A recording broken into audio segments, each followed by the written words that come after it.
अस्सलाम वालेकुम रहमतुल्लाहि व बरकातुहू। बेटा आज हम जो है वो मलेरिया की स्टडी पढ़ेंगे, जो कि एक बायोलॉजिकल मेथड की एग्जांपल है। मलेरिया क्या है जी? कॉमन डिजीज़ है many countries including Pakistan. We will go through the history of this disease to know how biology solve the biological problem concerning the cause and transmission of malaria. Malaria जो है वो पाकिस्तान समेत बहुत से मुल्कों में एक आम बीमारी के तौर पे जानी जाती है। अब हम इसके बारे में इसकी हिस्ट्री पढ़ेंगे कि ये इसकी काज क्या है, वजह क्या होती है और ये फैलती कैसे है। तकरीबन आज से 2000 साल पहले डॉक्टर जो थे वो मलेरिया के बारे में कुछ फेमिलियर थे। मतलब है ये इसको एज आ फीवर या चिल मतलब बुखार हल्के फुल्के बीमार की जो है वो बीमारी जानते थे। लेकिन they also observe that the disease was more common among people living in low marshy area. लेकिन वो इसके साथ में ये भी जानते थे कि बीमारी आमतौर पे लो मार्शी एरिया, मार्श कहते हैं दलदली इलाकों को, लो मार्शी एरिया दलदली इलाकों के लोगों में ज़्यादा फैलती थी। तो इसलिए कहा जाता था कि stagnant water of marshy poison the air and as a result of breathing in this bad air people got malaria. वो ये समझते थे कि जो लोग इन इलाकों में रहते हैं जहाँ पे मार्शी पानी मौजूद है, मार्शिज एरिया था, गंदा पानी जो था वो हवा को आलूदा करता था, जिसकी वजह से लोग उस गंदी हवा में सांस लेते थे और उनको मलेरिया हो जाता था। इस बात की बुनियाद पे इस डिज़ीज़ का नाम मलेरिया रख दिया गया। मतलब इटालियन वर्ड है माला मीन बैड एंड एरिया मीन एयर, मतलब गंदी हवा से फैलने वाली बीमारी। ऐसा ऐसा फिर इस पर ऑब्जर्वेशन चली, बहुत से लोगों ने इसके ऊपर काम किया, बहुत से लोगों ने पानी पी के भी देखा, लेकिन उनके अंदर मलेरिया नहीं हुआ। ठीक है, ये देखिए, malaria has killed more people than any other disease. The account of malaria is an example of biological problem and of how such problem are solved. बहुत से लोग मलेरिया से ज़्यादा मरते हैं एज़ कम्पेयर टू दूसरी जो बीमारियाँ उनसे। तो ये एक बहुत बड़ी प्रॉब्लम है और इसका सलूशन ढूंढना ज़रूरी था। अब 17वीं सदी में क्या हुआ, अमेरिका जब दरियाफ्त हुआ तो वहाँ से दरख्तों को यूरोप भेजना शुरू कर दिया गया एज अ मेडिसिन। जैसे कि हम देखते हैं कि बहुत सी मेडिसिन जो है वो दरख्तों से हासिल की जाती हैं, दरख्तों के पत्तों से, उनके तने से, उनके फूलों फलों से हासिल की जाती हैं। अच्छा जी, तो हुआ क्या कि bark of tree known as क्यूना एक दरख्त था जो कि जिसकी छाल से बुखार का इलाज किया जाता था।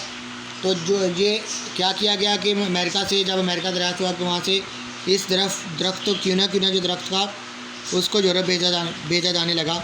लेकिन कुछ ताजर जो डिसनेट थे, बेईमान ताजर जो थे, उन्होंने क्या किया कि एक दरख्त है सिनकोना, वो भी क्यूना से मिलता जुलता था, तो उसको वापस उधर भेजना शुरू कर दिया यूरोप में एज आ डिसनेस्टी, बेईमानी की सूरत में। सिनकोना के अंदर क्यूना की निस्बत क्यूना की जगह पे सिनकोना भेजना शुरू कर दिया। लेकिन ये जो इनकी बेईमानी थी ये इंसानियत के लिए बहुत फ़ायदेमंद हुई। Cinchona bark was found to be excellent for treatment of malaria, क्योंकि जो सिनकोना दरख्त था उसकी छाल से मलेरिया का इलाज जो है वो दरियाफ्त हुआ, क्योंकि सिनकोना के अंदर एक केमिकल पाया जाता है जिसको क्यूनिन कहते हैं, और वो क्यूनिन जो था वो मलेरिया के लिए बहुत ज़्यादा फ़ायदेमंद था। इस वक्त बहुत से लोग जो है, बहुत से डॉक्टर वगैरह जो थे वो मलेरिया के ऊपर ट्रीटमेंट कर रहे थे, सिनकोना के ज़रिए से मलेरिया का ट्रीटमेंट करने शुरू हो गए। तो तकरीबन 2000 साल पहले ये जाना गया कि ये जो बीमारी है ये छोटे माइक्रो ऑर्गेनिज़म से फैलती है। जब एक साइंस के अंदर जब एक बात सामने आती है तो उस पर बहुत सारे लोग काम करना शुरू कर देते हैं और नई से नई जो है वो बातें सामने आती हैं। तो इसी तरह वहाँ पे भी हुआ कि जब साइंटिस्ट ने इसके ऊपर वर्किंग करना शुरू की तो तब एक बात और भी, पहले क्या पता चला कि गंदी हवा से फैलती है, लेकिन फिर जो अगली बात सामने आई वो ये थी कि ये छोटे जानदारों से, माइक्रो ऑर्गेनिज्म की वजह से फैलती है। इस डिस्कवरी के बाद मलेरिया के ऊपर बिलीफ और बढ़ गया और लोगों ने इसके ऊपर काम करना शुरू कर दिया। 1878 के अंदर एक फिजिशियन लेवरॉन था, इसने मलेरिया की वजह दरियाफ्त की। इसने क्या किया, इसने he took a small amount of blood from a malarial patient and examined it under microscope. He noticed some tiny living creature. ये discovery was not believe by other scientist. इसने क्या किया कि मलेरिया का जो पेशेंट था उसके blood को लिया और उसको माइक्रोस्कोप के नीचे रख के देखा। जब उसने देखा तो ब्लड के अंदर बहुत स्मॉल क्रिएचर मतलब माइक्रो ऑर्गेनिज्म उसको नज़र आए। लेकिन इसकी डिस्कवरी पे किसी ने यकीन नहीं किया। इसकी डिस्कवरी के 2 साल के बाद एक और बहुत से साइंटिस्ट ने मजीद पे काम करना शुरू किया। ठीक है। और उसके 3 साल के बाद फिर एक और डिस्कवरी ऐसी सामने आई जिसमें इस्तेमाल की सेम चीज़ जो है वो देखने को मिली। उन ऑर्गेनिज़म को प्लाज्मोडियम का नाम दिया गया। ठीक है जी। अच्छा जी, बात सामने आई हमारे कि ऑर्गेनिज़म जो थे जिनको प्लाज्मोडियम का नाम दिया वो मलेरिया का सबब बनते हैं। ठीक है, इस बात पे बहुत ज़्यादा बिलीव हो गया। आप देखें, जैसे कि हमने बायोलॉजिकल मेथड पढ़ा, उसमें सबसे पहले हमने रिकॉग्निशन की थी, बायोलॉजिकल प्रॉब्लम की, उसके बाद हमने ऑब्जर्वेशन किया। अब इतनी ऑब्जर्वेशन के बाद पता चला कि प्लाज्मोडियम जो है वो मलेरिया का सबब बनता है। तो आप देखें, ऑब्जर्वेशन के बाद अगला स्टेप हो जाता, अगला ऑब्जर्वेशन जब देखें, अब कौन सी ऑब्जर्वेशन सामने आई हैं कि 4 ऑब्जर्वेशन सामने आई मलेरिया के बारे में। नंबर 1 थी मलेरिया और मार्चेरिया का ताल्लुक है कुछ आपस में। नंबर 2 थी जो क्विनीन जो है वो मलेरिया का इलाज करने के लिए इफेक्टिव ड्रग है। नंबर 3 है कि मलेरिया गंदा पानी मार्चेरिया का पानी पीने से नहीं होता, ये भी बात सामने आ गई। और नंबर 4 थी Plasmodium in seen the blood of malaria patient, malaria के मरीज़ों के खून के अंदर प्लाज्मोडियम भी मौजूद था। मतलब ये 4 ऑब्जर्वेशन जब सामने आई तो इस पर फिर हाइपोथेसिस बनाया गया। हाइपोथेसिस क्या बनाया गया कि प्लाज्मोडियम जो है वो मलेरिया की वजह, क्योंकि मरीज़ों के मलेरिया के मरीज़ों के जिस्म के अंदर जो है वो प्लाज्मोडियम देखा गया। तो और ये भी देखा गया कि गंदा पानी पीने से भी जो है वो मलेरिया नहीं होता है। तो इस पर हाइपोथेसिस बनाया गया कि प्लाज्मोडियम जो है वो मलेरिया का सबब है। ठीक है जी। जब ऑब्जर्वेशन हाइपोथेसिस बना दिया गया, अब ये सामने एक जनरल स्टेटमेंट आ गई कि प्लाज्मोडियम मलेरिया की वजह जो है वो प्लाज्मोडियम है।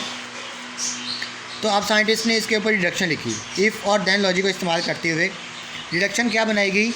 If plasmodium is the cause of malaria then all person ill with malaria should have plasmodium in their blood. अगर मलेरिया की वजह प्लाज्मोडियम है तब मलेरिया के जो पेशेंट हैं उनके ब्लड के अंदर प्लाज्मोडियम होना चाहिए। समझ आ गई बात की जी। ये डिडक्शन भी हमने बना लिया। अब जब डिडक्शन बना लिया जाता है तो एक्सपेरिमेंटेशन पे बात आ जाती है।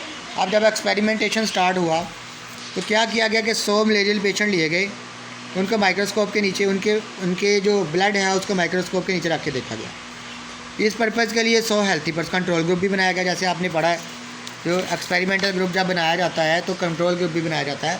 तो यहाँ पे एक कंट्रोल ग्रुप भी बनाया गया। 100 हेल्थी पर्सन लिए गए, उनको भी उनके ब्लड को भी माइक्रोस्कोप के नीचे रख के देखा गया। अब जब एक्सपेरिमेंटेशन होगी, एक्सपेरिमेंटल ग्रुप पर कंट्रोल ग्रुप को जब उसके रिज़ल्ट सामने आए तो रिज़ल्ट से हमें जो रिज़ल्ट सामने आए वो ये थे। The result of experiment shows that almost all malarial patient had Plasmodium in their blood while 7 out of 100 healthy person also had plasmodium in their blood. Now we know that plasmodium is in the blood of healthy people was in incubation period. अच्छा, ऊपर बात ये सामने आई कि malaria की वजह जो है वो प्लाज्मोडियम ही है, क्योंकि 100 के 100 जो मलेरियल पेशेंट थे उनके ब्लड में हमें प्लाज्मोडियम नज़र आया। लेकिन जो 100 हेल्थी पर्सन थे उनमें से भी 100 में से 7 लोगों में मलेरिया प्लाज्मोडियम मौजूद था, लेकिन उनको मलेरिया नहीं था। यहाँ पे एक बात सामने आई कि जो मलेरिया है वो तो प्लाज्मोडियम से फैलता है, ठीक है, लेकिन प्लाज्मोडियम जब बॉडी के अंदर रहता है तो बाद उसकी वजह से मलेरिया काज नहीं होता, लेकिन वो बॉडी के अंदर मौजूद होता है। तो इस पीरियड को जिसमें एक माइक्रो ऑर्गेनिज्म, एक जरासीम बॉडी के अंदर रहता है और अपनी सिम्टम शो कर होता है, उसको हम इनक्यूबेशन पीरियड कहते हैं। ये डेफिनेशन इसकी लिखी हुई है। The period between the entry of parasite in host and the appearance of symptom. एक पैरासाइट की एक बॉडी के अंदर, होस्ट की बॉडी के अंदर एंट्री और उसके बाद सिम्टम्स की जो अपीयरेंस है वो क्या कहलाती है? इनक्यूबेशन पीरियड कहलाती है। डेफिनेशन अक्सर आपको पेपर में आ जाती होती है। अच्छा जी, the result were quite convincing and prove that the hypothesis Plasmodium is the cause of malaria was true. जो हमने हाइपोथेसिस बनाया था वो हमारे एक्सपेरिमेंटल रिजल्ट के ऊपर दुरुस्त उतरा, जिसने साबित किया कि प्लाज्मोडियम ही मलेरिया की वजह बन सकता है। अच्छा जी, ये तो बात सामने समझ आ गई हमें, ये तो बात प्रूफ हो गई कि मलेरिया की वजह जो है वो प्लाज्मोडियम ही है। नेक्स्ट, जब इसी बात पे जब हमने जैसे हमने पीछे भी पढ़ा है कि जब हम रिज़ल्ट को रिपोर्ट करते हैं तो उससे नई राहें निकलती हैं। Other people to verify the result and to knowledge solve the other problem. कुछ दूसरे प्रॉब्लम सॉल्व करने को मिलते हैं। दूसरा प्रॉब्लम, पहला प्रॉब्लम तो ये सॉल्व हो गया कि मलेरिया की वजह जो है वो प्लाज्मोडियम ही है, ठीक है, प्लाज्मोडियम की वजह से मलेरिया फैलता है। लेकिन प्लाज्मोडियम इन मलेरिया के मरीज़ों के अंदर, पेशेंट के अंदर आता कैसे है? दूसरा प्रॉब्लम ये, how Plasmodium get into the blood of man, कैसे आता है? अब इसके ऊपर भी ऑब्जर्वेशन है। मलेरिया इज एसोसिएटेड, मलेरिया का ताल्लुक जो है वो मार्शी एरिया से, दलदली इलाकों से है, और लेकिन दलदली इलाकों का पानी पीने से मलेरिया नहीं होता। तो फिर कैसे जो है वो मलेरिया मार्शी एरिया से इंसान की बॉडी में चला जाता, पानी पीने से तो नहीं जाता, ठीक है। अब from this observation it can be concluded that Plasmodium was not in the March water.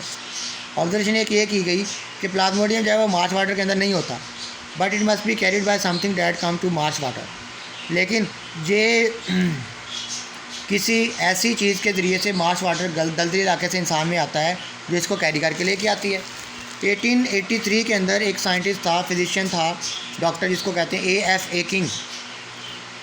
इसने 20 ऑब्जर्वेशन बनाई, उसमें से कुछ आपके सामने मैं पेश कर रहा हूँ। नंबर 1 है people who slept outdoor were more likely to get malaria than those who slept indoor. जो लोग कमरों के अंदर सोते हैं उनकी निस्बत जो कमरों के बाहर सोते हैं, बाहर सोने वालों को मलेरिया ज़्यादा होता है। एक ये बात होगी। दूसरी बात, जो लोग नेट में सोते, अंडर फाइन नेट में सोते हैं, उनका मलेरिया कम होता है एज़ कम्पेयर टू नेट के बगैर सोते हैं।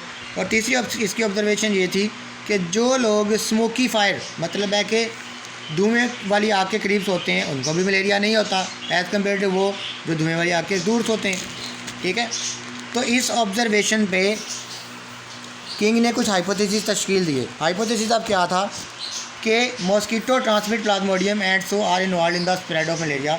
मच्छर जो होता है वो प्लाज्मोडियम को फैलाने में वजह बनता है, ठीक है जी। ये ऑब्जर्वेशन बना दी गई। अब इस ऑब्जर्वेशन पे जो है वो डिडक्शन बनाना था। तो डिडक्शन क्या बना, plasmodium should be present in mosquito, a mosquito can get plasmodium by biting a malarial patient. दो डिडक्शन बना दिए गए। अगर तो प्लाज्मोडियम मच्छर फैलाता है तो मच्छर की बॉडी में प्लाज्मोडियम होना चाहिए, और दूसरे नंबर पे मच्छर जब इंसान को काटेगा तब उसकी बॉडी में प्लाज्मोडियम आ जाएगा, ठीक है जी। तो इस डिडक्शन को टेस्ट करने के लिए फिर एक्सपेरिमेंटेशन स्टार्ट हुई। सबसे पहले रोनाल्ड रोस एक साइंटिस्ट था, इसने इसको टेस्ट किया। आर्मी फिजिशियन था, इसने इंडिया के अंदर 1980 में अपने एक्सपेरिमेंट परफॉर्म किए। इसने क्या किया कि एक फ़ीमेल एनोफिलीज मॉस्किटो, ये सिंपल जो हाउस मॉस्किटो होता है उसको कहते हैं, एनोफिलीज मॉस्किटो को एक मलेरियल पेशेंट को कटवाया। इसने क्या, he killed the mosquito some days later and found plasmodium multiplying in mosquito stomach. Malaria का पेशेंट था, अब ज़रा ध्यान से सुनिएगा। एक मलेरियल पेशेंट था, उसको इसने एक नॉर्मल मच्छर से कटवाया। कुछ दिन के उसने उस मच्छर को ऑब्जर्वेशन में रखा, और कुछ दिन के बाद उसने जो है वो मच्छर को कट किया, उसका ब्लड निकाला, और ब्लड में देखा कि मच्छर की बॉडी के उसके स्टमक के अंदर प्लाज्मोडियम जब वो मल्टीप्लाई कर रहा है, मतलब है कि चूँकि माइक्रोऑर्गेनिज्म है और वो मल्टीप्लाई करता है तो मल्टीप्लाई कर रहा था, ठीक है। तो अगले एक्सपेरिमेंटेशन में इसने क्या किया कि एक इन्फेक्टेड मॉस्किटो को जिसमें प्लाज्मोडियम था उसको एक हेल्थी पर्सन से कटवाया। तो क्या हुआ, if hypothesis was true the healthy person would have got malaria. अगर हाइपोथेसिस ऊपर ठीक है, मतलब है कि प्लाज्मोडियम मच्छर की बॉडी में होना चाहिए, तो एक प्लाज्मोडियम वाले मच्छर को इंसान को कटवाया गया है ना, तो इसका मतलब है कि इंसान को मलेरिया होना चाहिए। तो क्या हुआ, but scientist avoid using human being for experiment when result can be so serious. लेकिन साइंटिस्ट क्या करते हैं कि जब रिज़ल्ट सीरियस होते हैं, मतलब है कि अगर किसी उस बंदे को मलेरिया हो जाता और वो हम जैसे पीछे पड़ा है कि मलेरिया की वजह से इंसान मर भी सकता है, तो इसलिए इंसान को एक्सपेरिमेंटेशन के ऊपर नहीं इस्तेमाल किया जाता। तो इसने क्या किया, फिर रोनाल्ड रोस ने क्या किया कि स्पैरो ली, चिड़ियाँ ली। इसने अपने एक्सपेरिमेंट को रीडिज़ाइन किया। उसने क्या किया कि फ़ीमेल क्यूलिक्स मॉस्किटो की एक एनोफिलीज मॉस्किटो है जो इंसानों में मलेरिया फैलाता है, ये आप ज़हन में रखनी है। और क्यूलिक्स मॉस्किटो जो है ये चिड़ियों में जो है वो मलेरिया फैला सकता है। इसने क्या किया, sparrow suffering from malaria, culex mosquito to be bite on the sparrow suffering from malaria. इसने क्या किया कि एक मलेरिया की जो मलेरिया इन्फेक्टेड स्पैरो थी उसको एक क्यूलिक्स मॉस्किटो से कटवाया। Some of the mosquito were killed and studied at various time. कुछ मच्छर मर गए लेकिन वक्फे से उन्होंने इसके ऊपर स्टडी की। रोस ने क्या किया, found that plasmodium multiplied in the wall of mosquito stomach and then moved into the mosquito salivary gland. He kept some mosquito alive and allowed them to bite healthy person. फिर उसने मच्छर जिन मच्छरों को एक इन्फेक्टेड चिड़िया से कटवाया था उनको मच्छरों को उसने ऑब्जर्वेशन में रखा, कुछ तो मर गए और कुछ वक्त के बाद उन मच्छरों को उसने फिर किसी हेल्थी चिड़िया को कटवाया। जैसे कि ये देखें इसने एक्सपेरिमेंटेशन में किया हुआ है। क्यूलिक्स मॉस्किटो था, इसने जो स्पैरो मलेरिया से इन्फेक्ट थी उसको कटवाया, मच्छरों को ऑब्जर्वेशन रखा, कुछ मच्छर मर गए। कुछ वक्त के बाद इसी मच्छर को जिसके अंदर जो प्लाज्मोडियम मौजूद था उसको हेल्थी स्पैरो कटवाया, तो हेल्सी स्पैरो जो है वो मलेरियल पेशेंट बन गई। ठीक है, जिससे ये साबित हुआ कि मच्छर ही मार्शी एरिया से प्लाज्मोडियम को लेके इंसानों तक या दूसरे जानदारों तक पहुंचाते हैं। तो जो दूसरा हमारा जो प्रॉब्लम थी कि मच्छर ही, एक तो ये मलेरिया जो है वो मच्छर से फैलता है, सॉरी मलेरिया जो है प्लाज्मोडियम से फैलता है, और दूसरे नंबर पे प्लाज्मोडियम को एक मार्शी एरिया से उस जगह पे लेके आने के लिए जहाँ पे मतलब है कि इंसान के अंदर या चिड़िया के अंदर ले आने के लिए मच्छर ही जो है वो वेक्टर का किरदार अदा करता है। ठीक है जी, ये था हमारा जो है वो एक एक्सपेरिमेंटेशन जिसमें हमने एक बायोलॉजिकल मेथड को इस्तेमाल करते हुए ये साबित किया कि Plasmodium is the cause of malaria and Plasmodium is carried by mosquito from marshy area to the healthy person. Okay जी, अल्लाह हाफिज़। इसमें आप लोगों ने लर्निंग है आपकी ज़्यादा, याद करने वाला कम है।